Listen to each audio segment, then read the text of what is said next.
Mi nombre es Hugo Rusiti, yo voy a hablarles sobre desarrollo de videojuegos con Pilas Engine, que es una biblioteca que empecé a escribir hace como 2 años. Hoy día es un proyecto comunitario, hay otras personas que me ayudan, como Enrique Porta desde España y otros chicos más. Un poco el objetivo de la charla es contarles un poquito el motivo de por qué empecé a hacer la biblioteca, que creo que puede llegar a ser interesante. Y creo que si bien yo voy a mostrar ejemplos y demos aplicadas a videojuegos, creo que tiene mucho sentido con la programación en general. Así que si no están muy orientados a videojuegos, de todas maneras creo que les va a resultar interesante. Lo que les comentaba entonces un poquito, Pilas es una biblioteca para hacer videojuegos utilizando Python. El objetivo es orientarlo a principiantes, o sea, personas que en principio no conocen la programación, pero que creo que podrían descubrir un montón de cosas interesantes haciendo sus propios videojuegos. Creo que Pilas es una oportunidad bastante interesante para aprender conceptos de matemática, aprender algo de programación, algo de lógica y al mismo tiempo construir un proyecto creativo.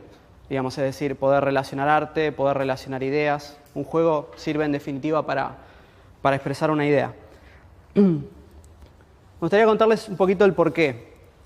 Hace varios años, no sé si alcanzan a reconocer alguna de las imágenes de ahí, en mi infancia yo descubrí los videojuegos, pero los descubrí del otro lado, digamos, como un usuario. Y los videojuegos me parecieron geniales. Cuando los conocí era para mí increíble poder interactuar con algo que era como un dibujo animado en movimiento. Pero nunca me detuve a pensar realmente cómo se construye un videojuego. Era algo para mí impensado, digamos, ¿no? Nunca lo había analizado. Pero un poco después, mi primo Walter Velázquez empezó a dibujar bastante bien. Y él me contó que en la escuela secundaria había conocido a un amigo que era programador. Y yo no sabía de qué se trataba la programación. Él me trató de explicar, pero me dijo algo así como: él usa una pantalla negra, letras blancas, escribe cosas raras, pero hace que mis dibujos tengan movimiento y que se pueda jugar y que sea divertido.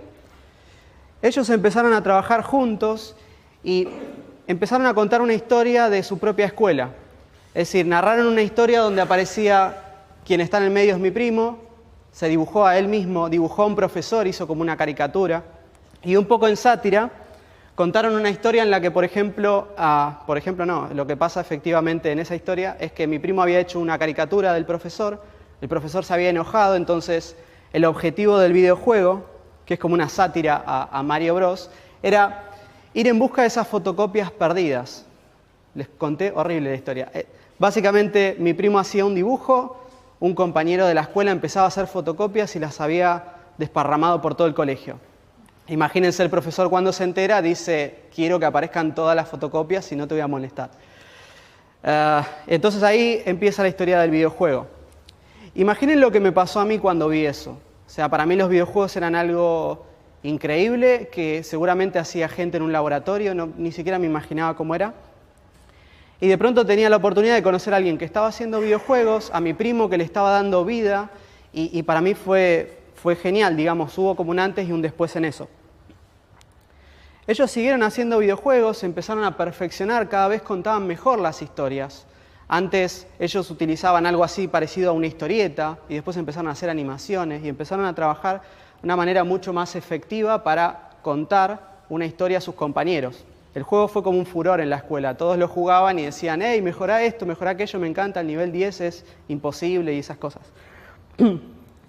Entonces, a medida que uno va haciendo videojuegos y va descubriendo, van apareciendo cosas nuevas. Es un proceso de aprendizaje, es un proceso de descubrimiento. Cada vez que vas avanzando hay desafíos nuevos y se vuelve cada vez más interesante, cada vez más atractivo y cada vez más significativo. Porque el juego vos lo haces, pero en definitiva estás buscando que alguien lo pruebe, que alguien juegue, que se divierta. Entonces lográs otra interacción. Descubrí que había varios conceptos clave, pero quise sintetizar tres cosas que a mí me parecieron que puedo contar después de haber pasado por ese cambio de paradigma, por haber pasado de alguien que solo jugaba videojuegos a alguien que se anima a tratar de empezar a escribirlos.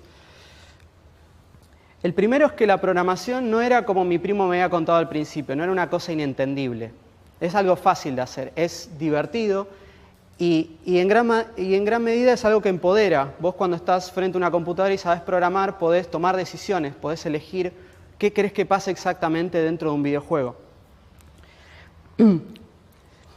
Por ejemplo, en Pilas vos tenés la posibilidad de estar escribiendo el código y al mismo tiempo ver el resultado. Es como un proceso mucho más dinámico de construcción de software y gran parte del desarrollo de aplicaciones web y el desarrollo de web service y cosas por ahí un poco más avanzadas de programación tienden a eso, tienden a que uno tenga como una especie de sinergia entre lo que produce y lo que está escribiendo, para darle sentido al código.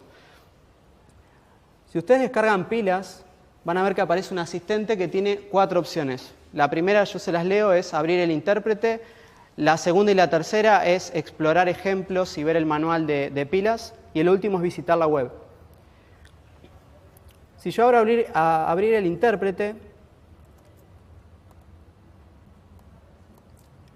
lo que aparece en la parte de arriba de esa ventana es el resultado de lo que escribí abajo. Es decir, uno arranca con un código inicial cuando trabaja en Pilas. Import Pilas es para decirle a Python que queremos empezar a programar un juego. La línea de abajo es para inicializar la ventana, el área visible. Y la otra es para crear un personaje. En este caso, un mono. En Python vos tenés objetos. Entonces, si creás un personaje de videojuego, un actor... Esperen, voy a sentar así, estoy más cómodo. Si vos creás un personaje, le pones un nombre mono, escribiendo punto tenés la capacidad de poder acceder a las propiedades del personaje. Yo, por ejemplo, pongo X 200 y hago que el personaje aparezca en otra posición. Y es otro atributo que es la posición vertical. Entonces yo, por ejemplo, puedo asignarle 100. Hay otra propiedad que es la escala, que es un número que significa 1, por ejemplo, es el tamaño original del personaje, 0.5 es la mitad, 4 es 4 veces más grande. Y tenés otros atributos, por ejemplo, como la rotación, que en grados te dice cuál es la inclinación que tiene el personaje. Para mostrarles algo. Fíjense que yo estoy hablando de números y el número para mí es ubicar un personaje en el escenario, en la pantalla. Si pulsan F12, no sé si lo alcanzan a ver, hay un eje cartesiano. Esto es lo que usamos en muchos videojuegos para posicionar a los personajes. Tenemos como un centro, una referencia. El punto 0 de la coordenada X es exactamente el centro de la ventana. Si vos querés hacer una animación en un videojuego, podés utilizar estos mismos elementos y construir algún movimiento. Por ejemplo, podés ir asignando valores a X para que se vaya produciendo una especie de animación. No sé si alcanzan a ver que se mueve un poquito. Lo vamos a hacer más. 90, 130, 160. Que es un poco el proceso de construcción de una caricatura.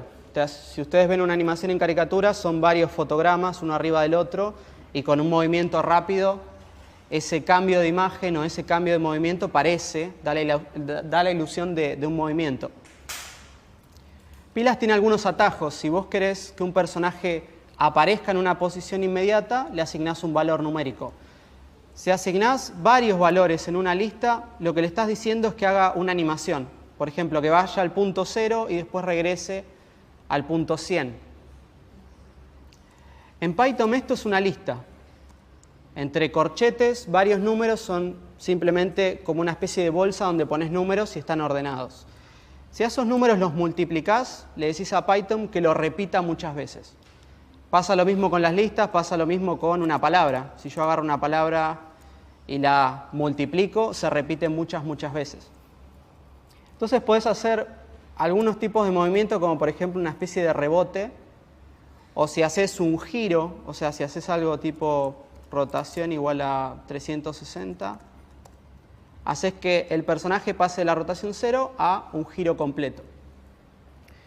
Fíjense que si bien yo lo muestro práctico, tiene un contenido pedagógico interesante, porque vos podés hablar de grados, podés hablar de posiciones, de geometría, y estás mostrando de manera práctica para qué sirve al mismo tiempo que estás...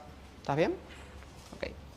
estás mostrando, digamos, para qué sirve el concepto sin tener que desarmarlo en instrucciones, sin tener que esperar a último momento para integrar todo. Digamos, en una dinámica de aula es bastante interesante. Los chicos se entusiasman mucho viendo cómo estos conceptos se pueden aplicar y juntos construyen algo más interesante. En Python también existen lo que se llaman métodos, que métodos son cosas que pueden hacer los personajes. Yo, por ejemplo, al módulo le puedo pedir que diga algo con decir y entre paréntesis algún mensaje como una cadena. Esperen que no se escucha.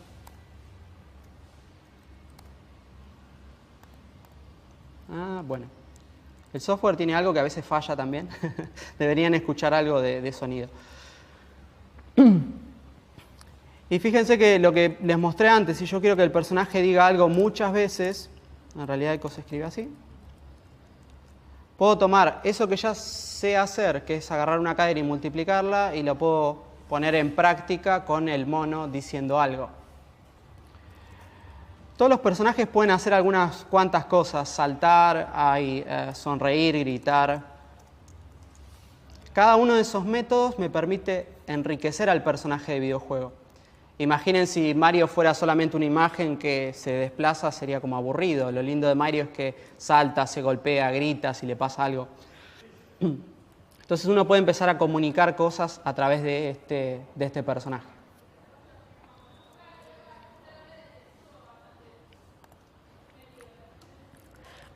Ese es uno de los conceptos de pilas. Vos podés empezar a trabajar en un videojuego hablando de personajes. Poner a varios protagonistas, enemigos, cada uno de los actores se construye con una línea de código como esa. Escribís pilas.actores y el nombre.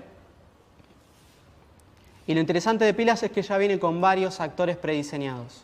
Vos podés construir tu propio actor, es bastante fácil. Pero también es útil que tengas una biblioteca, que tengas como un conjunto de personajes para avanzar rápido y poner a prueba una idea con facilidad.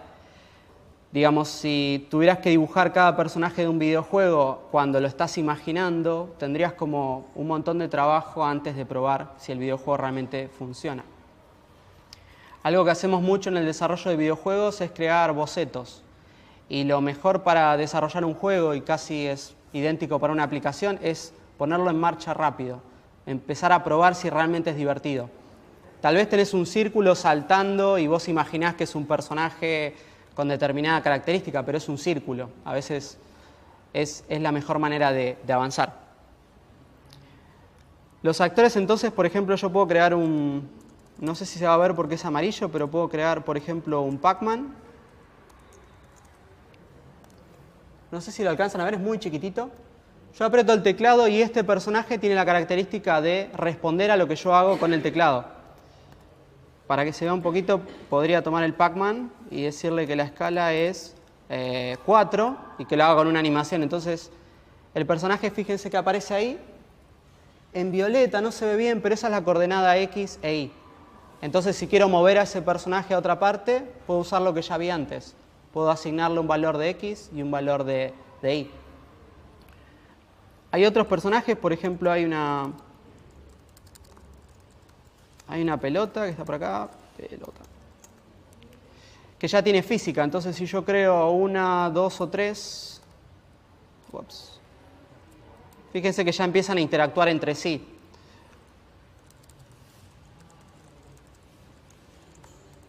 O, por ejemplo, una caja, no es muy interesante porque no está tocando a nada. O puedo usar el mismo concepto que vi antes de multiplicar cosas y tengo un montón de cajas. O, por ejemplo, había acá un Pac-Man. Pac-Mans, no sé. Y tener un montón de Pac-Man en el videojuego, y como tengo un solo teclado, cuando toco el teclado, todos responden a esa orden. Los videojuegos son bastante imperativos, digamos. Vos ponés a un personaje y definís exactamente qué querés que haga, le das órdenes. Es como que vos realmente movés todos los hilos como si fuera un teatro de títeres, digamos. O sea, vos elegís exactamente qué querés que haga y a los personajes del juego le das algún tipo de autonomía como para que sean más divertidos, que el usuario no tenga que tocar todas las perillas. En un juego así vos podrías decir, bueno, voy a hacer que todos estos Pac-Man se muevan solos y en el videojuego vos sos el fantasma, por ejemplo. Entonces haces como una especie de sátira de un juego como Pac-Man. ¿Me siguen hasta acá? Por ahí estoy yendo muy rápido. Tengo una pregunta, ¿es código abierto? Sí, es libre, sí. Porque estaba pensando en eso que vos dijiste de enseñarlo en el aula. Yo trabajo en un laboratorio que enseña a programar a chicos de secundario con un robot. No sé si lo viste bien. Sí, lo vi. Entonces la idea nuestra es hacer como un intérprete para que ellos puedan practicar cuando no tienen robot, porque en la casa no lo tienen. Ok. Y me interesa en ese sentido, te quería preguntar si se podía modificar para crearle robots y si Bien. además los objetos se pueden relacionar entre ellos. Sí. Porque lo interesante del robot es que mide distancias, lee Sensores. sensores. Ok. Está buena la pregunta que me haces. Ella me pregunta si en realidad hay como una clasificación de software. Hay mucho software que se distribuye y vos no tenés la opción de mirarlo. Algo interesante que tiene la programación es que vos podés leer el código de un programa, lo podés interpretar, lo podés modificar. Pilas es una herramienta de software libre. Significa que ustedes pueden abrir el código de Pilas, pueden ver exactamente cómo está hecho. Si hay algo que no les gusta, lo pueden cambiar, pueden hacer una versión nueva de Pilas. Tienen toda la libertad de poder hacerle cambios al código. Entonces, mucho de lo que ustedes vean por ahí con una interfaz, no sé, Pac-Man solo. Yo escribo Pac-Man, puedo darle órdenes, puedo decirle que haga cosas, pero si ustedes quieren pueden escribir pilas ver y enviarle cualquier objeto de pilas y van a ver que ahí se despliega el código fuente de esa cosa que ustedes eligieron. Es una oportunidad interesante para empezar a descubrir cosas. O sea, es como que uno se puede meter en el código y Pilas está hecho y lo que vos podés hacer dentro de Pilas también te sirve como para ver adentro del motor, ¿sí? No es una interfaz, o sea, ustedes pueden entrar y modificar todo lo que quieran del software.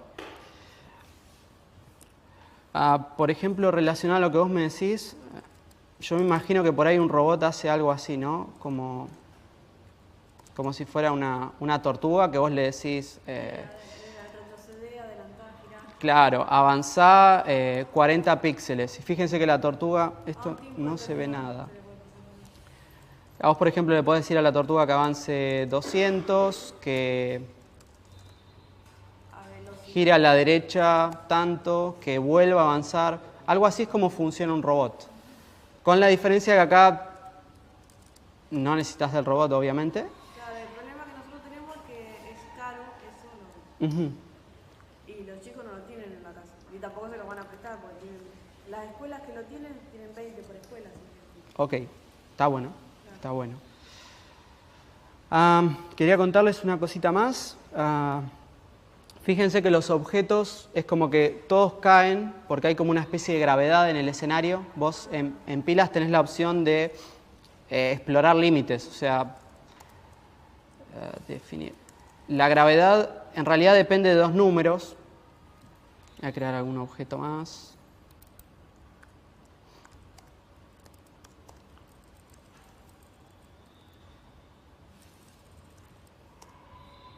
Ouch. Bueno.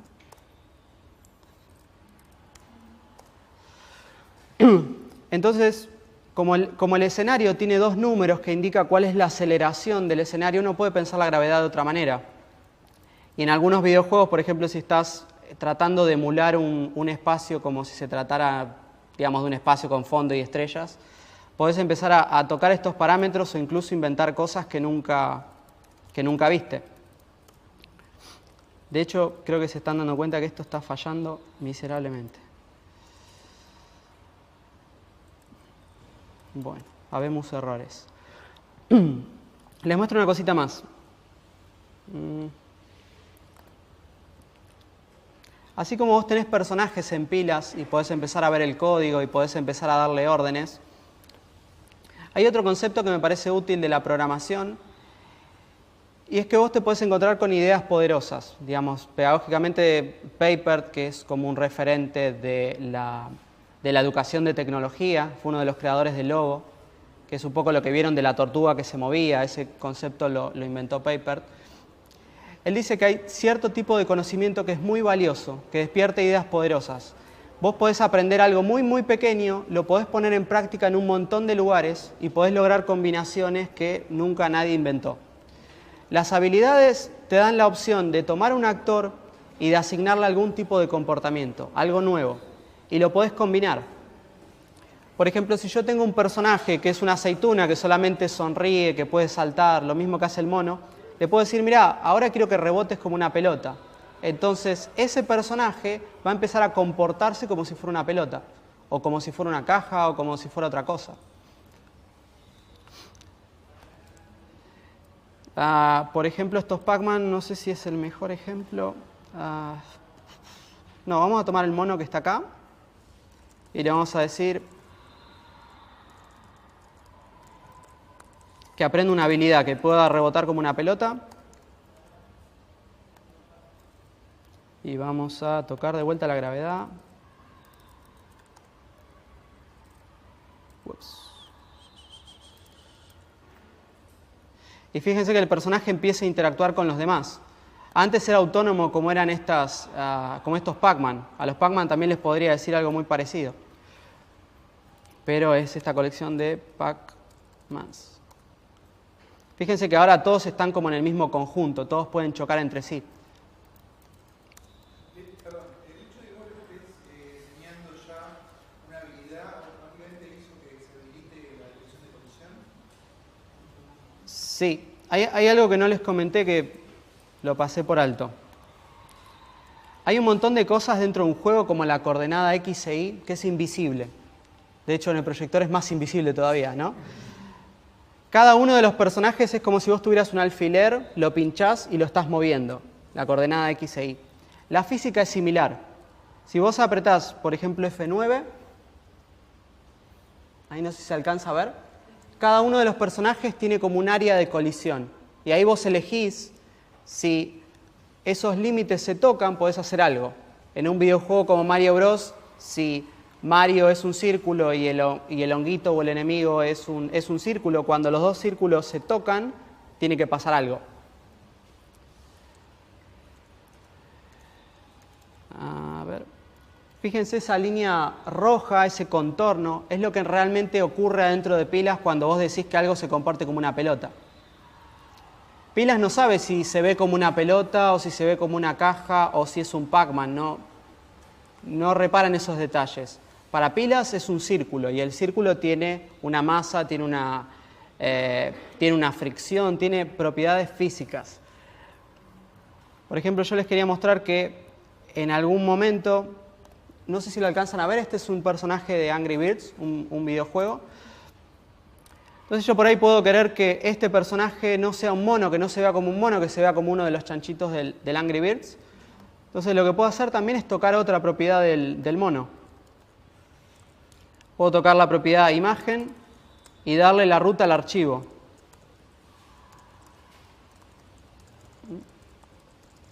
Bueno, es mucho más difícil escribirlo que decirlo, ¿no? Esto es desktop.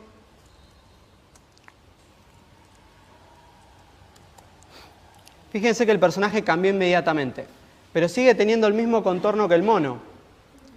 Generalmente en un juego uno trata de lograr que esa parte invisible del videojuego, que es en este caso el contorno, tenga relación con la imagen.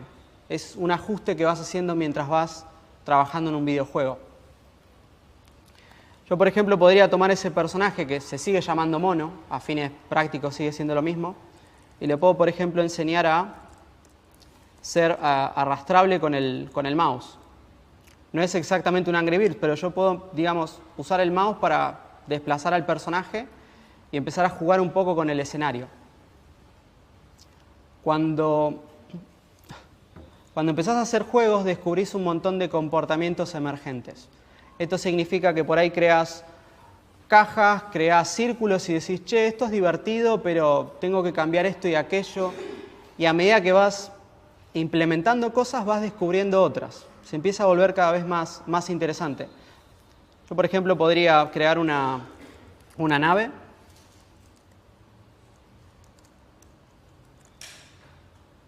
no sé, llamémoslo nave simplemente.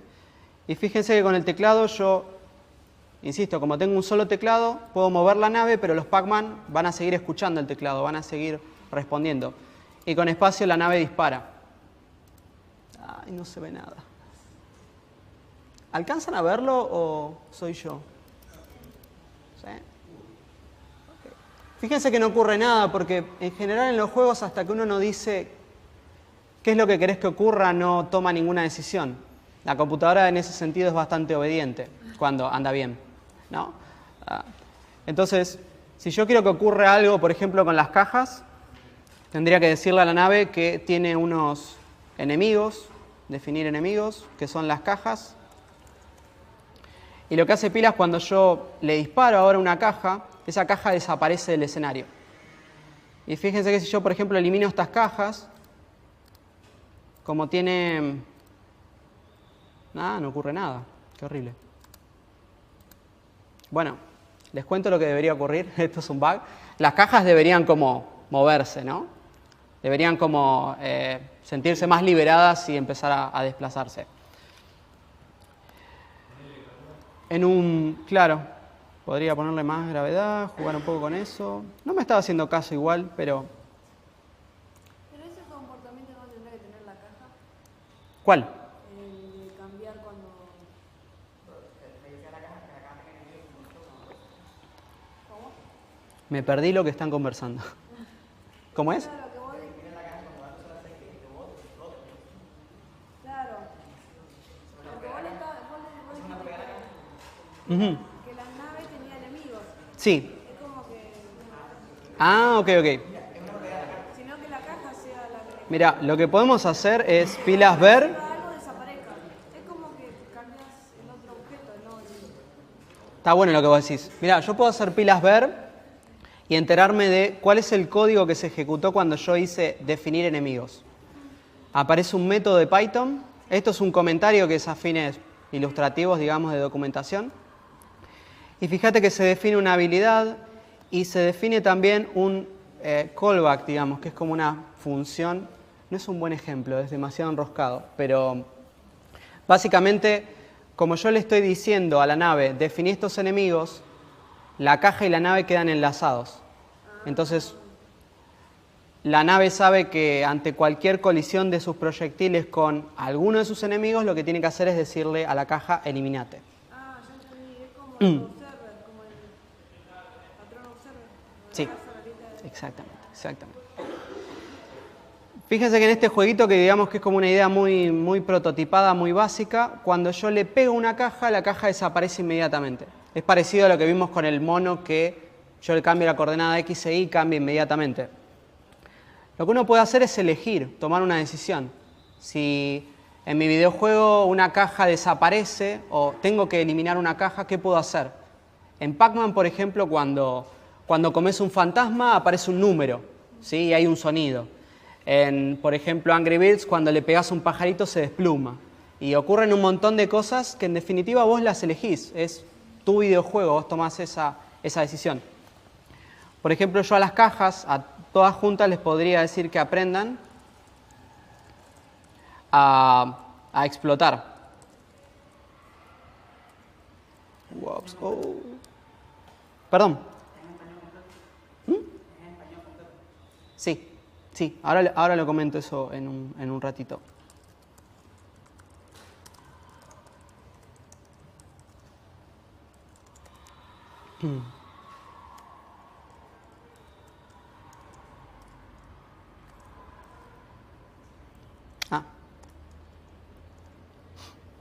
Eso es bastante útil, pero no lo comenté. El intérprete de Python, a medida que uno va escribiendo, puede inferir qué es lo que vas a escribir. O sea, sabe el nombre de todos los métodos, de toda la funcionalidad y te facilita un poco la escritura. Yo hago a veces para arriba con el teclado y eso repite lo que escribí antes. Y a medida que voy escribiendo, por ejemplo, acá yo había cometido un error, pero si pulso la P, me salen todos los métodos o todas las cosas que empiezan con la letra P. Entonces, uno tipea menos y puede lograr que la idea fluya un poco más rápido. Ahora fíjense que yo le disparo a las cajas y la caja sabe que cuando tiene que desaparecer, tiene que emitir algo, en este caso una explosión. Pero vos elegís qué querés que ocurra. Por ahí sería más divertido si esto es una dinámica de una nave espacial en el espacio. Qué redundante, ¿no? Para mí sería más divertido que la caja no explote como si fuera una bomba, que se destruya en pedazos y los pedazos empiecen a flotar por el espacio. Sería por ahí más divertido. O si le pego a un Pac-Man que acá no está haciendo nada, que el Pac-Man muera como el Pac-Man de los videojuegos, ¿no? Que es como que se abre así y hace una animación. ¿Quieren hacer alguna preguntita? Sí, decime.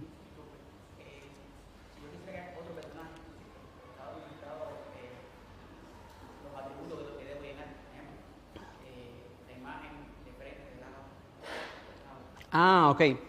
Eso. Para crear un personaje nuevo lo que tenés que crear nada más es una clase, heredar de actores, y después puedes definir uno a uno los atributos, la imagen, por ejemplo, la posición, la escala, la rotación. Y tenés un método que se llama actualizar, que se llama todo el tiempo. Entonces vos ahí haces lo que vos quieras con el personaje. Vos por ahí comentaste algo que está interesante, que son las animaciones.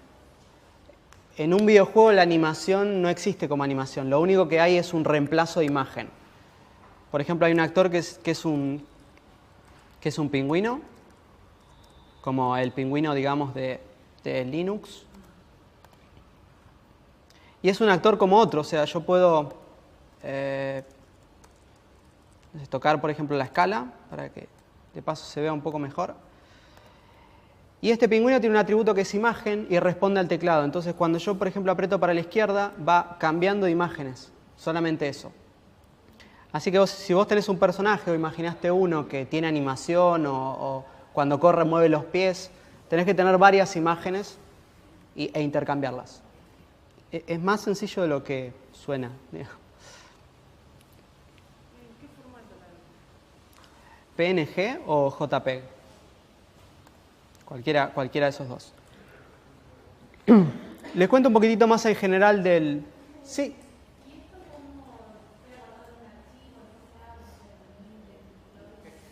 Ah, ok. Lo que estoy haciendo ahora es trabajando en la consola interactiva de Python. O sea, que lo que yo escribo, si lo quiero guardar, lo tengo que seleccionar, copiar y pegar. El código en Python se escribe siempre en un archivo de texto. No es más complicado que eso. Entonces... te muestro algo por acá, a ver. Ah, no se ve nada. Bueno, créeme que ahí hay texto donde están todas las instrucciones de un programa. Vos si lo querés ejecutar en pilas, lo que tenés que hacer es arrastrar y soltarlo sobre la ventana. O abrir, digamos, una consola que es un poco más críptico. Pero escribís Python, el nombre del archivo y se ejecuta. Así que en realidad el guardar un programa es escribirlo en un editor de textos. ¿Sí? ¿Quieren hacer alguna preguntita?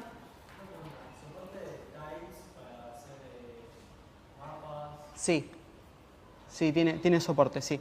Por ahí ahora muestro un ejemplito de eso y lo vemos.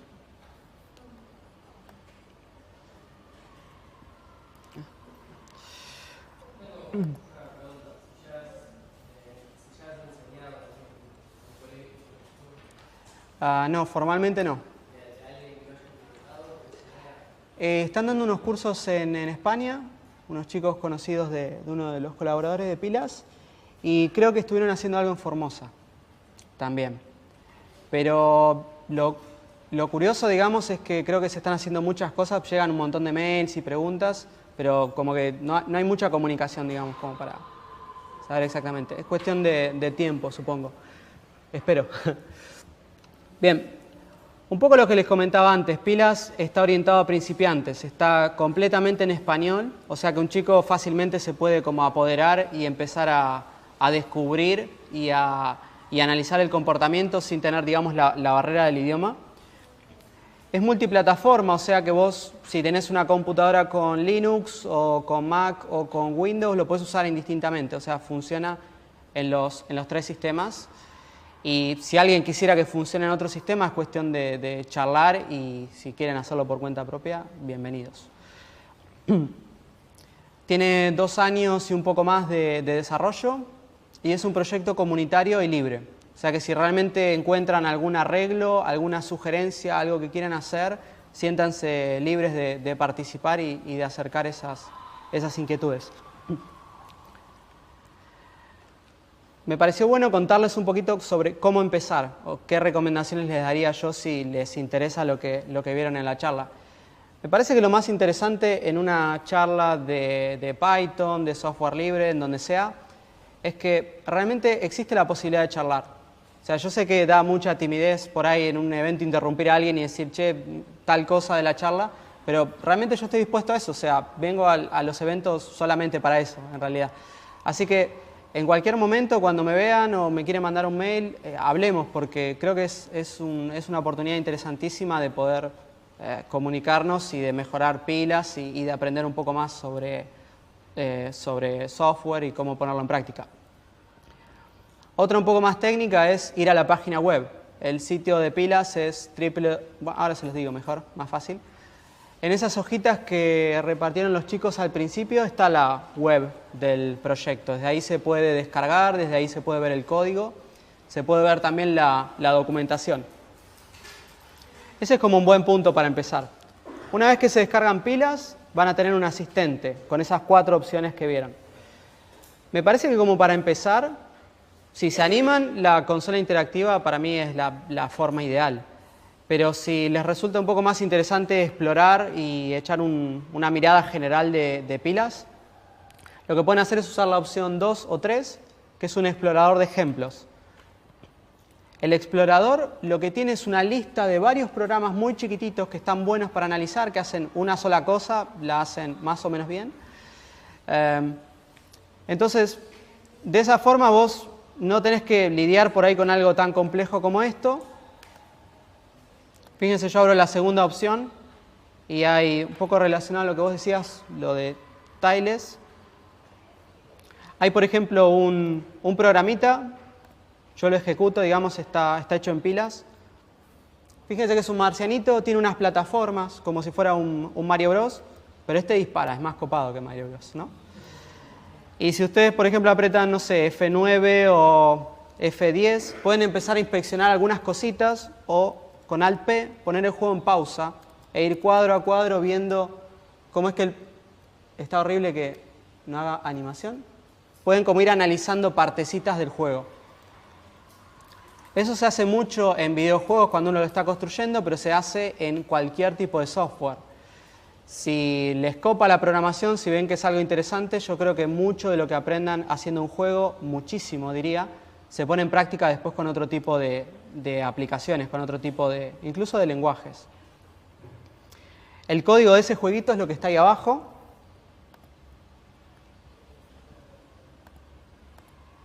Y hay un montón de ejemplos. Hay algunas cosas que están más relacionadas con interfaces, cómo funciona, por ejemplo, los deslizadores que uno ve en otras aplicaciones, tal vez en Android, en la web incluso.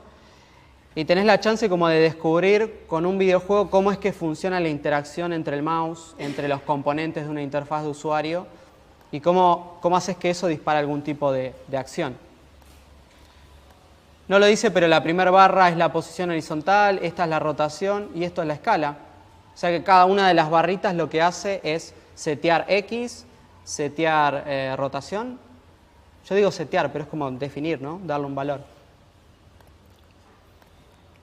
Otra cosita que está bueno si empiezan a ver pilas es que hay un manual bastante extenso, pero bastante práctico también, sobre cómo hacer algunas cosas, por ejemplo, figuras físicas y después darles una apariencia. Incluso podés crear polígonos físicos. Si vos querés hacer, por ejemplo, que este objeto aparezca dentro del videojuego, un círculo no le queda bien, un cuadrado tampoco le queda bien, un rectángulo sería ideal para que colisione correctamente con cualquier otra cosa. Esto es como un ojear generalmente, ¿no? Esos me parece como los puntos más interesantes para arrancar. ¿Quieren hacer alguna preguntita hasta acá? Sí. Sí. Como imagen para la persona la del mono. La imagen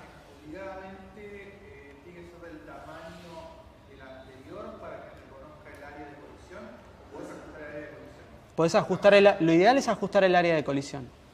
Es mucho más práctico tomar una imagen de referencia y después la imagen no tocarla mucho, simplemente... Exactamente, por eso mismo, sí.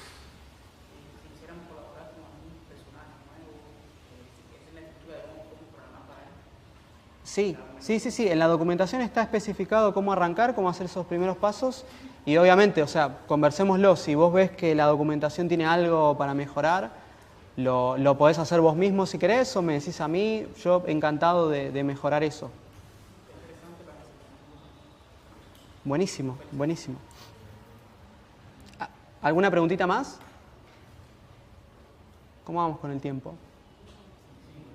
¿5 o 10 minutos? Ajá. Bien.